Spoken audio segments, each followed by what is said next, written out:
আজকে আমরা দুনিয়ার সব জায়গায় টাইম ব্যয় করতে পারি আর ফতুয়াবাজি করব, আর আজকে আমরা ধরবো, আর আজকে আমরা বলবো, আজকে আমরা শিকায়ত জানাবো নামাজে দেরি হচ্ছে, নামাজে 5 মিনিট বেশি হয়ে গেছে, 5 মিনিট না 5 ঘন্টা বেশি হবে। এটা নবী পাক সাল্লাল্লাহু আলাইহি ওয়াসাল্লামের দিকে লক্ষ্য করে। নবী পাক সাল্লাল্লাহু আলাইহি ওয়াসাল্লাম এক রাকাতে যদি সূরা বাকারা পড়তে পারে, আড়াই পারা পড়তে পারে, তাহলে তার উম্মত হয়ে শুধুমাত্র আপনি খাওয়ার দিকে সুন্নাহ কেন যাচ্ছেন? আপনি কেন বলছেন না ইমাম সাহেব আপনিও হাফেজ, আজকে আমরা চাই যে নবী পাকের সুন্নাহ একটা পড়তে, নবী পাক সাল্লাল্লাহু আলাইহি ওয়াসাল্লামের সুন্নাহ একটা জিন্দা করতে, আপনিও আজকে নামাজের মধ্যে আড়াই পারা পড়েন। আমিও চাই আমরাও আজকে সকলেই মিলে থাকবো, আপনি 2 রাকাত নামাজের মধ্যে আজকে 3 পারা পুরো কোরআন পড়েন। এই দিকে আমাদের নেই, এই দিকে নবী থেকে আমরা হাজার কোটি মাইল দূরে। আর খাওয়ার দিকে আমরা নবীর আশিক। আমার নবী সাল্লাল্লাহু আলাইহি ওয়াসাল্লাম মানুষকে দাওয়াত দিতে গিয়ে নিজের রক্ত ঝরিয়ে, নিজের জানের সঙ্গে বাজিমাত করে তবুও মানুষের সঙ্গে দাওয়াত নিয়ে গেছেন, বন্ধু তোমরা আল্লাহর দিকে ফিরে আসো, ভাই তোমরা যে কাজ করছো এটা ঠিক কাজ নয়, তোমরা আল্লাহর দিকে ফিরে আসো। সেই সুন্নাহর দিকে নেই, মার খাওয়ার দিকে নেই, আরামের দিকে শুধু আজকে আছি। আজকে আমাদের মসজিদ দখল হবে না তো কার মসজিদ দখল হবে? আজকে আমার আপনার মসজিদে তারা শিবলিঙ্গ পাবে না তো কার মসজিদে পাবে? আজকে আমাদের ঈমান কমজোরির জন্য আজকে আমরাই ঠিক নেই বলে আজকে আদিনা মসজিদ দখল হচ্ছে। আপনি ভাবতে পারছেন না যে কালকে আপনার মেহেরপুরের মসজিদ ধ্বংস হতে পারে?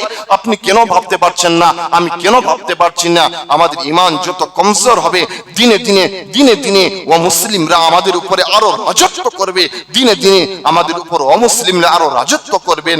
কিন্তু যদি আমরা ঈমানের উপরে অটুট থাকতে পারতাম, হযরত ওমরের মতো আজকে যদি আমাদের সাহস হতো যে বেলাল তুমি আজান দাও, কার মায়ের লাল কে এমন দুধ পান করেছে, আজকে তোকে আজান বাধা দিতে পারে। আজকে আমি ওমর দাঁড়িয়ে আছি আর তুমি আজকে আজান দাও। এতদিন ধরে আজান দিতে আমিও বিরোধী করেছিলাম, কিন্তু আজকে আমি আজকে ইসলাম ধর্ম গ্রহণ করেছি।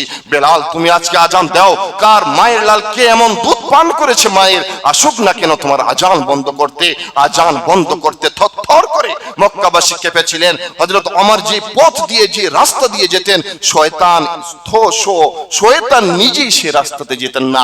জানতেন যে এই রাস্তা দিয়ে যাচ্ছে ওমর, এই রাস্তাতে গেলে আমার কোনো রেহাই নাই।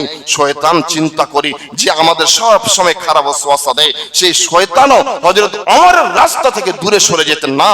এই রাস্তা দিয়ে ওমর যাচ্ছে, এই রাস্তা দিয়ে আমি যেতে পারি না। তাহলে আজকে আমাদের ঈমান কমজোর হওয়ার কারণে আজকে বাবরি মসজিদ চলে গেল, কালকে দেখবেন আদিনা মসজিদ চলে যাবে, কালকে সাহারানপুরের মসজিদ চলে যাবে, কালকে দেওবন্দের মসজিদ চলে যাবে। এই করতে করতে আমাদের মসজিদগুলো, আমাদের মাদ্রাসাগুলো কি ভাঙবে? আর আমরা শুধু খবরেই পড়বো, আজকে আমরা শুধু মোবাইলেই দেখবো। কিন্তু আমার কোরআন পড়ার জন্য আমি যে আল্লাহর কাছে দোয়াটা কমসে কম করবো, হে আল্লাহ আজকে তোমার ঘরকে ভেঙে দিচ্ছে, হে আল্লাহ তোমার মসজিদগুলোকে আমাদের কাছ থেকে জোর জবরদস্তি দখল করে নিচ্ছে। কিন্তু এটাই ঠিক যে আমরা মুসলমানরা ধৈর্য ধারণ করতে পারি। আজকে যেমন ভাবে বাবরি মসজিদ যেমন ভাবে দখল করে নিয়েছিল, মুসলমানরা যদি চাইতো যে দাঙ্গা লাগাতে, মুসলমানরাও দাঙ্গা লাগাতে পারতো। কিন্তু মুসলমানেরা হলো ধৈর্য ধারণকারী। ইন্নাল্লাহা মা'আস সাবিরিন, আলেমেরা জানে যে ধৈর্য ধারণ করলে আল্লাহ তার সঙ্গে রয়েছে। আজকে আমরা ভারতের আইনকে মানি, ভারতের আইনকে আমরা সম্মান করি, তার জন্যই আলেম ওলামারা রাস্তায় নামেনি। যদি আলেম ওলামারা ভারতের আইনকে সম্মান না দিত, ভারতকে না মানত, তবে সব আলেম রাস্তায় নেমে যেত, কোটি কোটি আলেম শহীদ হয়ে যেত। কিন্তু আলেমরা জানে যে না, এটা কোর্ট ফয়সালা দিয়ে দিয়েছে যে না, এটা তারা মন্দিরই করবে। এই জন্য সকল আলেমেরা, সকল মুসলমানেরা সকলেই একদম চুপচাপ ছিলেন যে না, আজকে আমরা ভারতে বাস করি, ভারতের আইনকে আমরা মানি, ভারতের আইনকে আমরা সম্মান করি। এই জন্য কোনো মুসলিম রাস্তায় নামেনি। না হলে একটাই মুসলিম একজন 4-5 জন অমুসলিমকে দেখে নিতে পারে। আপনারা আমরা জানি না, যখন যুদ্ধ হয় মাত্র 300 মুসলিম আর হাজারেরও বেশি কাফের ছিল, তারপরেও মুসলিমরা বিজয় লাভ করেছে, তারপরেও মুসলমানরা জিতে গিয়েছে। অর্থাৎ তাদের ঈমান ছিল অনেক কড়া, তাদের ঈমান ছিল অনেক পাওয়ারফুল। তারা মনে করত যদি মরে যায় তবেও শহীদ, আর যদি জিতে যায় তবেও তো বিজয়, তবেই আমরা জয় লাভ করলাম, তবু আমরা জিতে গেলাম। বন্ধুগণ, আজকে আমরা কোরআন থেকে দূরে থাকার জন্য, আজকে আমরা হাদিস থেকে দূরে থাকার জন্য, আজকে আমার বাড়িতে কোরআন তেলাওয়াত নেই। আজকালকে 4-5-10 বছর আগে মায়েরা সকালে উঠে আগে কোরআন তেলাওয়াত করতেন। আমি দেখতাম যখন ছোট ছিলাম মা উঠে সর্বপ্রথম কোরআন তেলাওয়াত করতেন। এখন আর কোনো বাড়িতে এরকম দেখা যায় না যে মা বোনেরা কোরআন তেলাওয়াত করবে। আপনার মেয়ে সকালে উঠে কোরআন তেলাওয়াত করবে, সে কোরআন উঠে গেল কি জন্য? রাত্রে সারা রাত মোবাইল নিয়ে ব্যস্ত, সারা রাত চ্যাটিং নিয়ে ব্যস্ত, সারা রাত ফোনে হেডফোন লাগিয়ে কথা বলতে ব্যস্ত। আপনি, আমি, আপনার ছেলে, আমার ছেলে, আপনার মেয়ে, আমার মেয়ে, আপনার স্ত্রী, আমার স্ত্রী, তারা কোরআন পড়বে কি করে? কোরআন থেকে দূরে সরে থাকার কারণে আমাদের উপরে এইরকম আরো অনেক মুসিবত আসতে পারে।